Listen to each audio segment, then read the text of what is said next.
આજે આપણે જોયું કે નિફ્ટીના દિગ્ગજ કંપની રિલાયન્સના રિઝલ્ટ આવ્યા છે અને ખૂબ જ આઉટ પરફોર્મ રિઝલ્ટ કહી શકાય. એનું પરફોર્મન્સ પણ આપણે અત્યારે કાઉન્ટર પર પણ જોઈ રહ્યા છે. ખાસ કરીને પહેલાં ક્વાર્ટર થ્રીના નંબર્સ ઉપર નજર કરી લઈએ તો કંપનીના ઇન્ડસ્ટ્રીઝના નંબર છે તેનો કંસો નફો જે છે તે આપણને વધતો જોવા મળ્યો છે અને 18,540 કરોડ પર આવતો જોવા મળ્યો છે. કંસો આવકના ફ્રન્ટ પર નજર કરશું તો તે 2.25 લાખ કરોડથી આપણને વધીને 2.40 લાખ કરોડ વાય ધોરણના નંબર્સ જોઈ રહ્યા છે.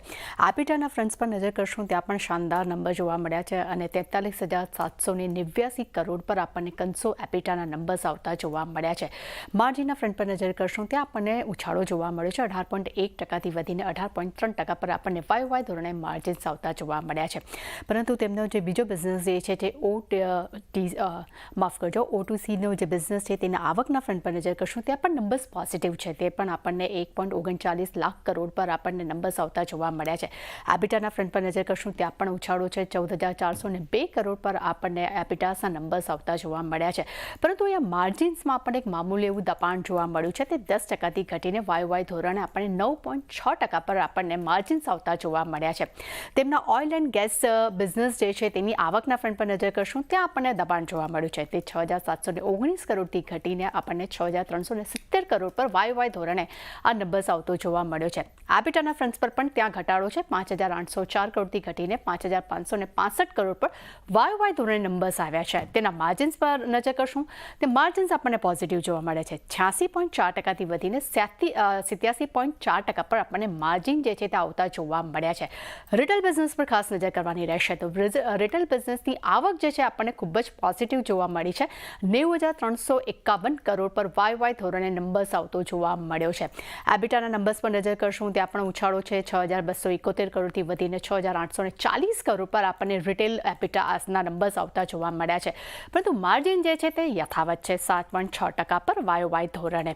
અને સૌથી ઇમ્પોર્ટન્સ એ છે કે 31 ડિસેમ્બર સુધી કંપનીની કુલ સંખ્યા જે છે તે 1.7% વધીને 19,102 પર આપણને આવતી જોવા મળી છે. અને ક્વાર્ટર થ્રીમાં કંપનીએ 779 નવા સ્ટોર્સ પણ તેમને ખોલ્યા છે અને ક્વાર્ટર થ્રીમાં તેમનો ફૂટફ્લો જે છે તે આપણને 5% વધતું જોવા મળ્યું છે અને 29.6 કરોડ પર આપણને વાય ધોરણે નંબર આવતો જોવા મળ્યો છે.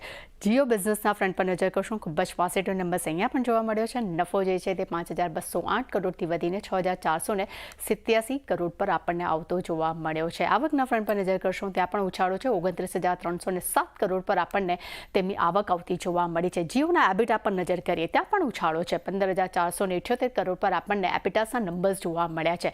એબિટા માર્જિનના નંબર્સ પર આપણે ફોકસ કરશું ત્યાં એક મામૂલી ઉછાળો છે. 52.3%થી વધીને આપણને 52.8% પર આવતા જોવા મળ્યા છે.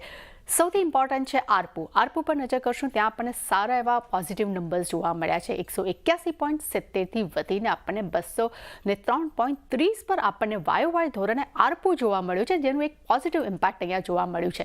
એટલું જ નહીં કુલ સબસ્ક્રાઇબર બેઝ જે છે તે 47.09 કરોડથી વધીને 48.21 કરોડ પર આપણને વાય ધોરણે આપણને નંબર્સ આવતા જોવા મળ્યા છે. એટલે ઓવરઓલ બધા જ નંબર્સ આપણને ખૂબ જ એક શાનદાર જોવા મળી રહ્યા છે. બ્રોકરેજ રિપોર્ટ પર નજર કરશું CLSA રિલાયન્સ માટે આઉટ પરફોર્મ રેટિંગ આપ્યું છે. લક્ષ્યાંક 1650 પ્રતિ શેર કર્યા છે. મોર્ગન સ્ટેનલીએ ઓવરવેટ રેટિંગ આપ્યા છે. લક્ષ્યાંક તેમને 1662 પ્રતિ શેર કર્યા છે અને જેફરીસ તરફથી પણ આપણને અહીંયા બાય રેટિંગ્સ જોવા મળ્યા છે. લક્ષ્યાંક પર નજર કરશું તો તેમને 1660 પ્રતિ શેર કર્યા છે. એટલે ખાસ કરીને બ્રોકરેજ રિપોર્ટ પણ ખાસ કરીને હવે રિલાયન્સ માટે એક સારા ઉપર ટાર્ગેટ્સ પણ આપી રહી છે. જી તૃપ્તિ આભાર આપનો આ સમગ્ર માહિતી માટે. તો ખાસ કરીને એક એક્શન કાઉન્ટર રિલાયન્સ ઇન્ડસ્ટ્રીઝ આપણને બતાવી રહ્યું છે. પણ આજે બધા જ એક્સપર્ટ સાથે આપણે શોમાં ચર્ચા કરી છે કારણ કે આજે ખાસ એક ફોકસ રહેવાનું જ હતું રિલાયન્સ માટે. બધા ફ્રન્ટ પર જે રીતે નંબર્સ બ્રોકરેજ હાઉસીસના રિએક્શન લોંગ બિલ્ટઅપ થઈ રહ્યું છે. અત્યારે ગેઇનિંગ કાઉન્ટર નિફ્ટીનું કઈ રીતે વ્યૂ આપશો? હવે કયા લેવલ્સ ધ્યાનમાં રાખવા જોઈએ આગળ? સો રિલાયન્સે લાસ્ટ મંથથી જ 1200ના લેવલની આસપાસ એક સ્ટ્રોંગ બેઝ બનાવ્યા પછી સ્લોલી અને ગ્રેજ્યુઅલી એક હાયર બોટમ ફોર્મેશન બનાવવાનું સ્ટાર્ટ કરી દીધું હતું.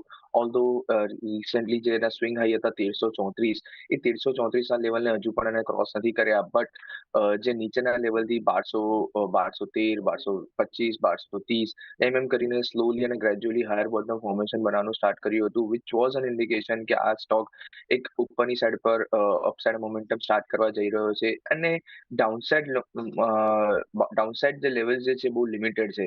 સો રિસ્ક વોઝ વેરી લિમિટેડ. આપણે આજથી 15 દિવસ પહેલા પણ આપણે ડિસ્કસ કર્યું હતું કે on a very low risk અગર તમારે તમારા પોર્ટફોલિયોમાં એડ કરવો હોય, but from the positional perspective, not from trading perspective, અગર તમારે તમારા પોર્ટફોલિયોમાં એડ કરવો હોય તો હજુ પણ તમે કરી શકો છો.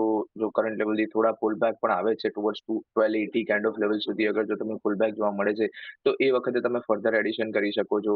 અને ઉપરની સાઈડ પર again 1400 to 1470 kind of level upside પર એક્સપેક્ટ કરી શકો છો. Okay, well, take a view.